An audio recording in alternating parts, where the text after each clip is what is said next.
Party लगभग तय है। राष्ट्रीय अध्यक्ष जी ने बोल दिया है कि 350 प्लस सीटें आएंगी। तो हमारा आम सर्वे भी है और हम जनता के बीच में रहते हैं। तो लोगों का जो मैं रुझान देख रहा हूँ, और हाल ही में जो भारतीय जनता पार्टी की सरकार है जो कि हर मुद्दे में लगभग विफल रही है, तो उसको देखते हुए मुझे लगता है अभी वर्तमान में किसानों के हालात क्या हैं प्रदेश में।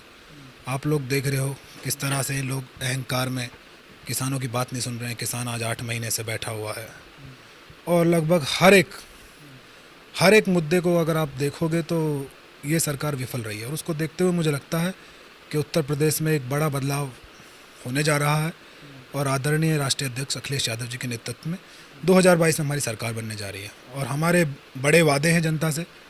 अध्यक्ष जी ने बोला है अभी कि 300 यूनिट तक बिजली जो है मुफ्त दी जाएगी और 10 लाख युवाओं को रोज़गार दिया जाएगा और 1500 रुपये हर महीना महिलाओं को दिया जाएगा। तो ये बड़ी योजना है और हम गरीबों के लिए काम करने समाजवादी पार्टी जो है प्रतिबद्ध है। उसी को देखते हुए मैं समझता हूँ कि 350 प्लस सीटें हमारी आएंगी। रोजगार को लेकर किस तरीके से सोचते हैं? रोजगार को लेकर के आज आप देख रहे हो प्रदेश में भारतीय जनता पार्टी की सरकार ने वादे किए थे कि 70 लाख लोगों को ये अवसर प्रदान करेंगे रोजगार के, और 10 लाख लोगों को इन्होंने बोला था कि नौकरी दी जाएगी और हर युवा को प्रदेश के नौकरी दी जाएगी। इनका संकल्प पत्र आप कभी देखना। तो इन्होंने वादे किए थे लोगों से। तो मुझे नहीं लगता ऐसा कुछ भी आज तक हुआ है प्रदेश में। आप मुझसे बेहतर जानते होंगे।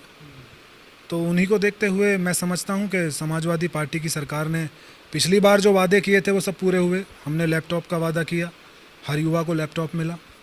उसी को देखते हुए मैं कहता हूँ जो आज हमारे नेता ने जो वादा किया है जनता से, वो सारे वादे पूरे किए जाएंगे और सारे युवाओं को रोज़गार मिलना तय है। किस तरीके का रहा आपका छात्र जीवन और राजनीति में कैसे आप सक्रिय हैं? हमारा परिवार पहले से ही समाज सेवा में है। पहले से ही गांव की राजनीति करते थे। हमारा परिवार प्रधान भी रहे और उस समाज सेवा से मैं लगातार जुड़ा रहा। समाजवादी पार्टी में 2011 से मैं सक्रिय हूँ और जहाँ भी मेरी ज़रूरत पड़ी है पार्टी को, मैं तन मन धन से तैयार रहा हूँ। गांव के लोगों की सेवा करता रहा हूँ हमेशा, हर मुद्दे पर, चाहे वो राजनीतिक मुद्दा हो चाहे सामाजिक हो। गांव के हर व्यक्ति की मैंने सेवा करने का काम हमेशा किया है और उसी को देखते हुए मेरा चल रहा है। मैं जीवन में ज़्यादा उम्मीद नहीं रखता हूँ, पर 2022 काम करने का प्रयास करता हूँ। ज़्यादा चाहने की इच्छा नहीं रखता। जी 22 का जो चुनाव है, अगर पार्टी मौका दे आपको चुनाव लड़ने की हाँ। तो क्या करेगा? अब पार्टी जो चाहेगी वो करना पड़ेगा। हम तो पार्टी के जो हैं कार्यकर्ता हैं, पार्टी के सैनिक हैं। जो ऊपर से आदेश आएगा वो करेंगे। पार्टी चुनाव लड़ाएगी तो चुनाव लड़ेंगे। पार्टी अगर दूसरे को चुनाव लड़ाने के लिए बोलेगी तो तन मन धन से उन्हें चुनाव लड़ाएंगे। हम अपने लिए कोई किसी से ज़्यादा उम्मीद नहीं रखते हैं। हमारा काम, हमने तो यही सीखा है अपने बुज़ुर्गों से कि आप कार्य करते जाइए और जो आपको जीवन में मिले उसमें संतुष्ट रहिए। क्या देखते हैं मूल कि आप गांव से भी बिलोंग करते हैं, क्या समस्याएं हैं ऐसी जो आपकी पार्टी है तो निस्तारण? देखिए साहब, मैं तो यही हमारे नेता से यही उम्मीद करता हूं कि किसानों की समस्या नोएडा में मुआवजे को लेकर के बहुत लंबे समय से चली आ रही है, जिसको अधिकारी जो हैं भ्रमित करने का काम कर रहे हैं। तो एक तो हमारा ये है कि भाई सबको जो है हमारा मुआवजा जो है 64% के और जो 5% के प्लॉट हैं, शायद आपको भी जानकारी हो उनके बारे में।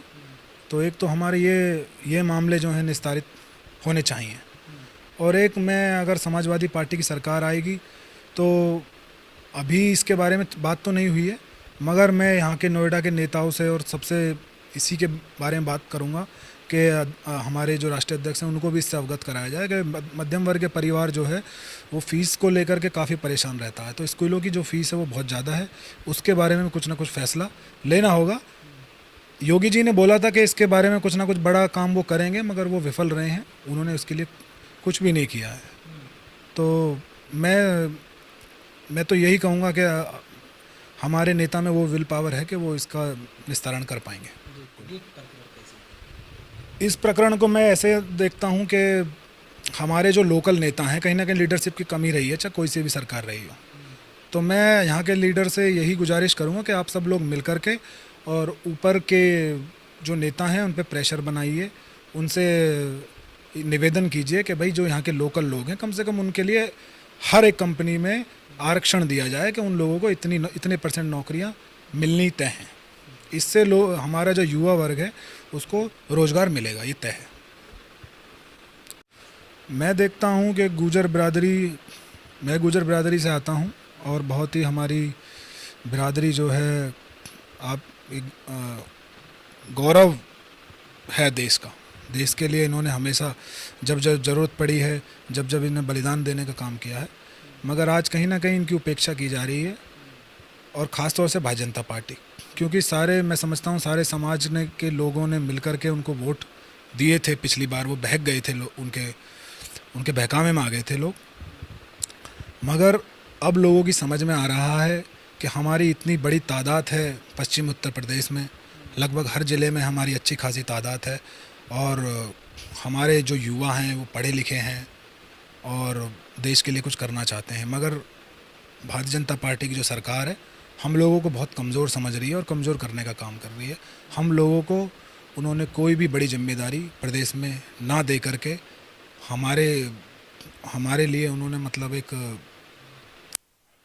हमारे मुंह पे तमाचा मारने का काम किया है, मैं तो यही कहूँगा।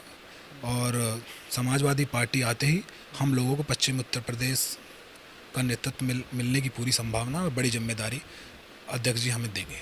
22 का जो चुनाव है, हाँ। जो गुजर बिरादरी का वोट बैंक हाँ हाँ, किसके तरफ इशारा करता है, किसके खाते में? मैं समझता हूँ कि मेरे अकेले कहने से कुछ नहीं होगा। आजकल जो नौजवान है हमारा और हमारे समाज के जो लोग हैं वो बहुत जागरूक हैं, और वो समझ चुके हैं कि ये लोग हमको हिंदू के नाम पर बहका करके केवल वोट लेना जानते हैं, बाकी ये हमारी समाज की उपेक्षा करते हैं। तो उसी को देखते हुए मैं कहता हूँ कि हमारा जो समाज है वो समाजवादी पार्टी को वोट देगा, और समाजवादी पार्टी निश्चित हम लोगों को कोई बड़ी जिम्मेदारी देगी उत्तर प्रदेश में काम करने।